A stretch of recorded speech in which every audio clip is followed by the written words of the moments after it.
can see everyone is ready for this. So once again, to join us for the Q&A session, I would like to invite the chairman of the ICTA.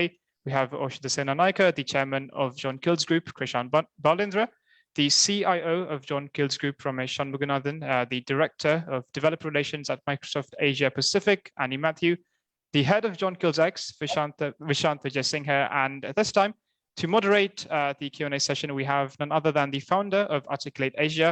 We have Enosh Praveen. So Enosh, with that, I would like to hand things over to you. Thank you so much, Rasulullah. So I have a challenging task of packing in a lot of questions within 10 to 15 minutes, but I think we have capable hands here to handle that. So we'll dive into the questions. I think there's quite a few which has come on the chat box. I think we can do a quick rapid fire on this. First of all, I think one of the questions I've been hearing when people talk to me in terms of accelerators and funding programs, maybe Ramesh or Krishan, you can take this.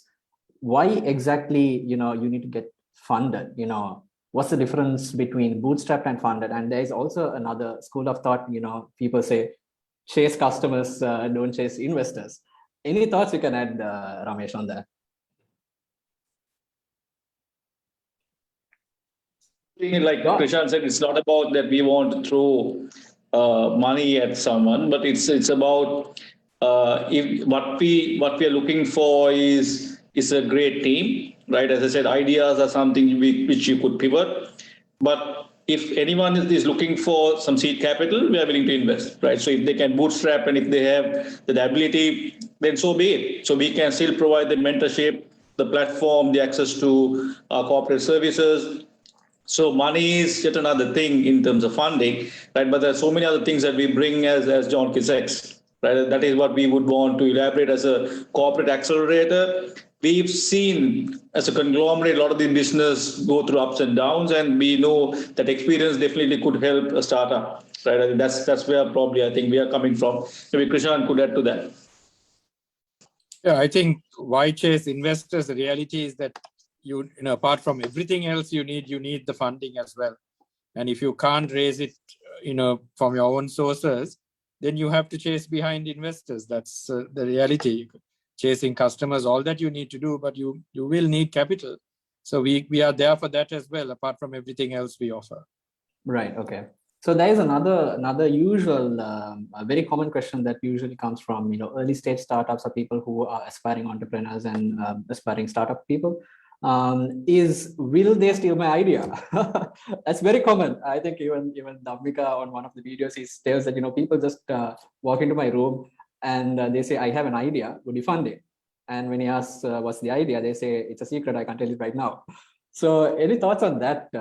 I can tell you, idea is the easy part.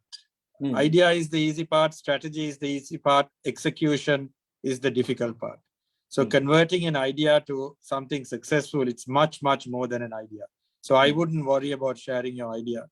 It's the passion, the capability, all the other resources you consolidate that's going to matter, and getting it done. The execution is 99% of the challenge. So right. Oshada was smiling. I think he has something to say. No, I think I agree. I don't think we should have a phobia of the ideas being stolen. And as Krishan said, look, ideas would be just dreams if you don't execute it. But however, from a legal perspective, there are NDAs, non-competes, term sheets that come into the picture when you go into this sort of funding. So, I mean, rest assured, if you go through that due diligence, I mean, you're safe. So I think there are. It's a very mature model that's been executed across the globe. Of course, you can get support and assistance even from ICTA on how well you need to go down that path on. I mean, we are willing to assist, but again, as Krishan mentioned, I mean, there's no unnecessary phobia that we need to create. I mean, that's a path towards it. Proper due diligence, NCs, NDAs are there, and that should suffice. All right. Okay, that's great. So before we jump into the rapid fire, some of the questions I would like to also ask Annie.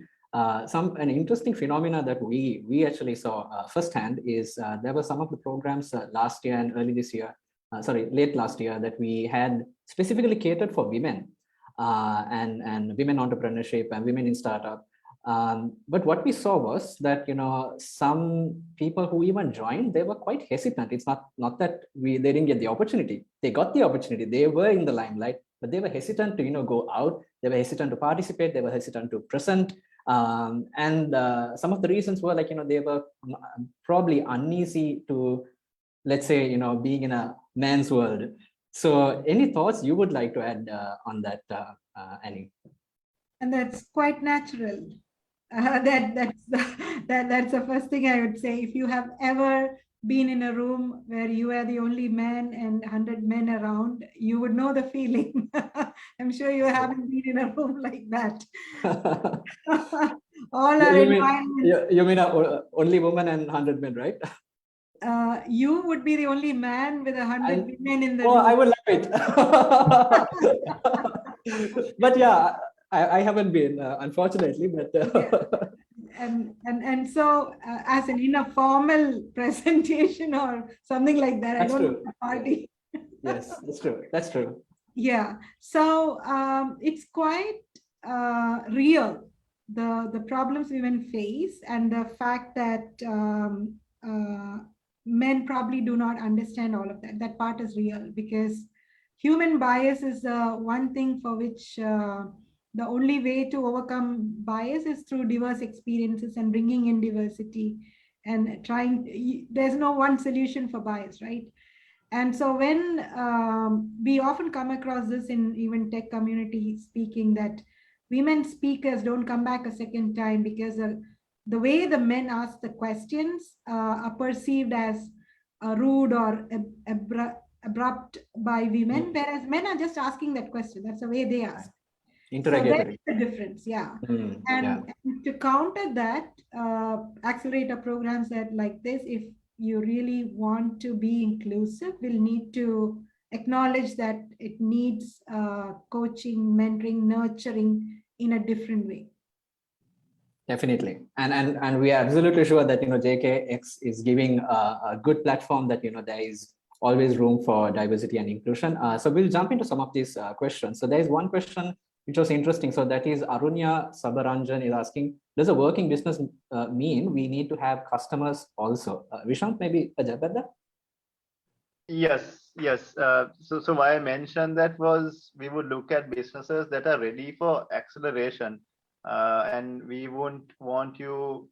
I mean, it's not a total no, but we would want you coming into the accelerator to figure out your initial product or to find your co-founder. We would want you coming into that accelerator, looking to accelerate your growth, validate your assumptions, test your revenue models, test your cost structures, and really, at the end of it, to really say, okay, this is what I've learned, and now I need more. And without maybe your initial customer before the accelerator, that might be hard, although it's not a no. Right. Okay. So there's also another question from Vikas K. Is the program only for tech startups? Ramesh, you want to take that? Not really. Okay. Yeah, because when we say startups, what we are saying is obviously those startups will use some amount of tech, but we are not just looking for tech startups. No. Right. Okay. There's another question coming in from Mahesh Yogaranjan. Would you be able to partner with JKX group companies to enhance the services range and sell our services together? That's interesting. So that is the next phase, right? That is the innovate phase. What Vishant announced, the problem statements.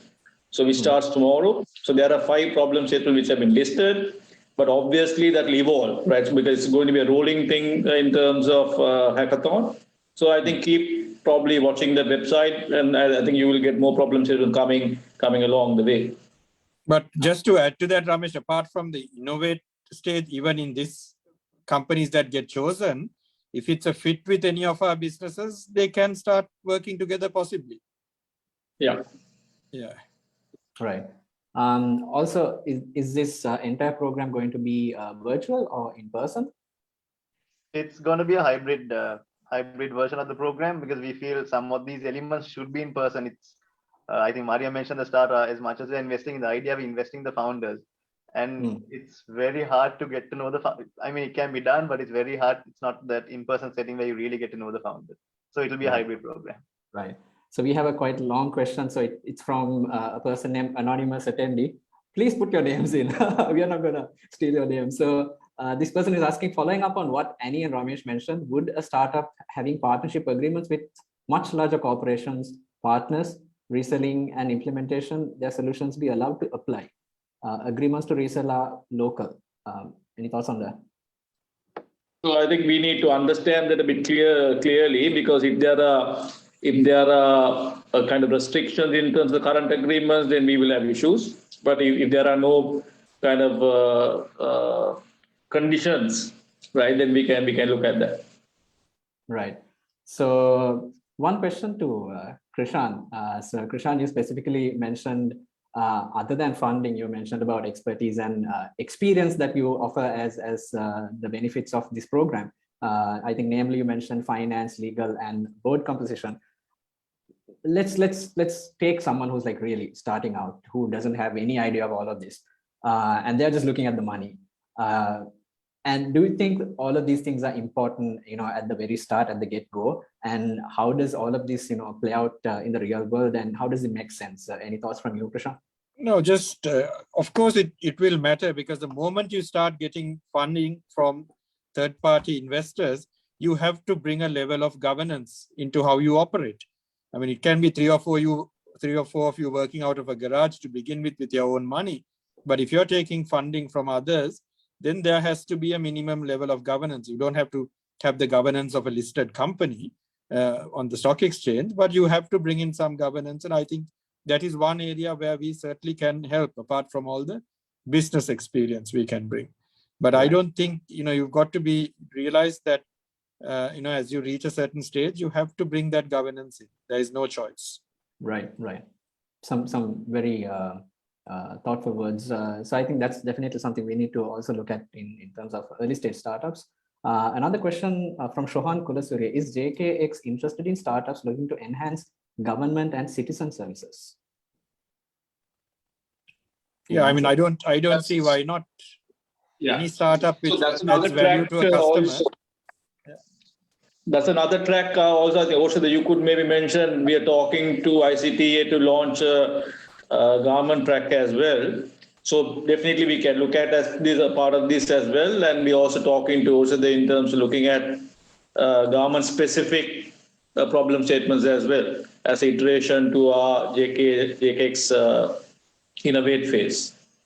Absolutely. So just to add up on to what Ramesh mentioned, I think that's one of the key value propositions, I believe, which is a huge differentiator from other accelerators we've been already discussing. And in fact, Ramesh, I think we've also started working on 2 ideas, still at early stage, but a momentum is being created. I don't want to mention the 2 use cases, but I think absolutely, yes, I think Ramesh, and I think JKX has volunteered complete support in assisting these startups.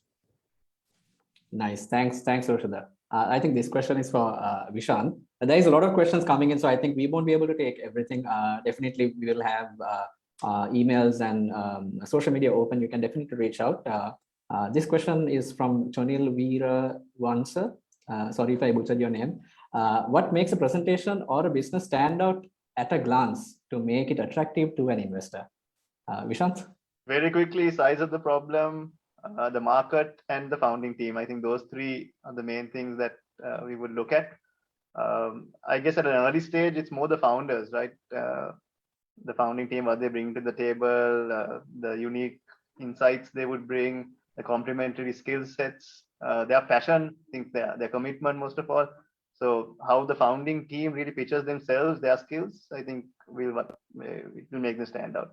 Okay. Of course, the market and the problem itself. Yeah. Okay.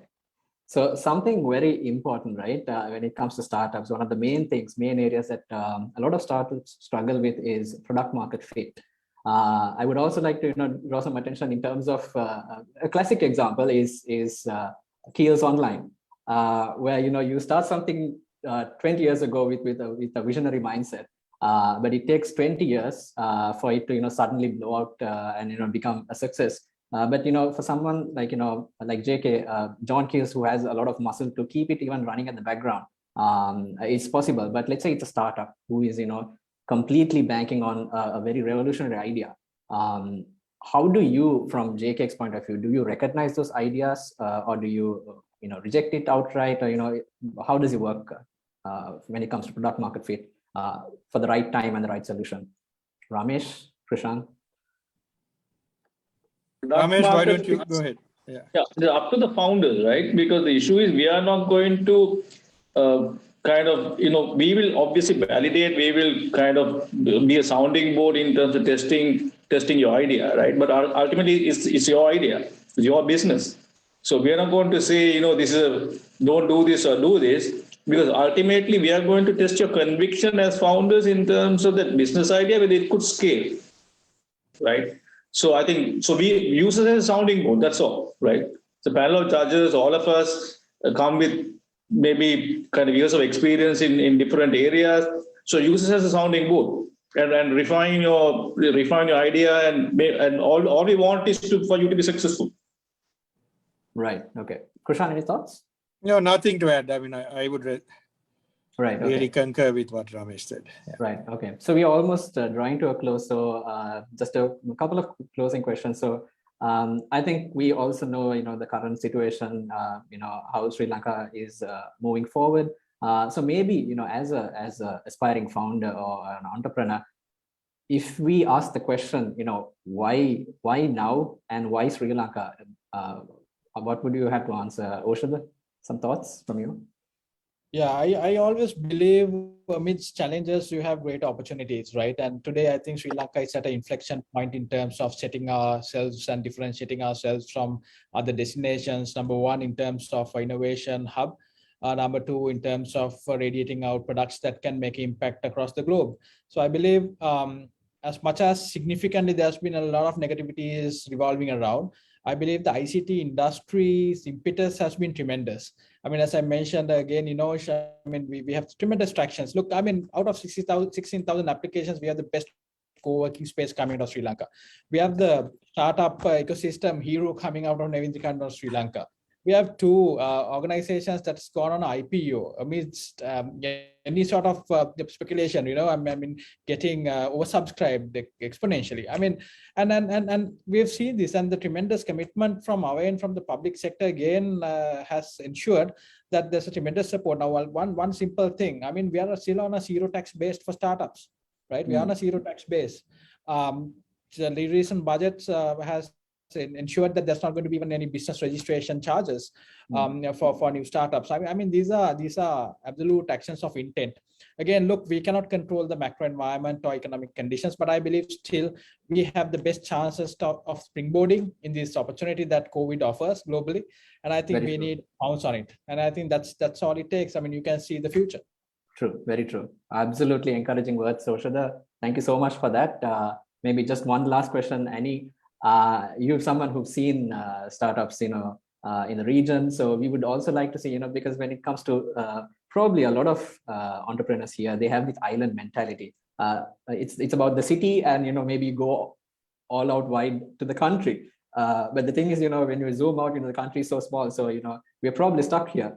But, any tips and, thoughts that, we can learn from the regional startups, maybe startups from Malaysia, and what you see from a regional perspective?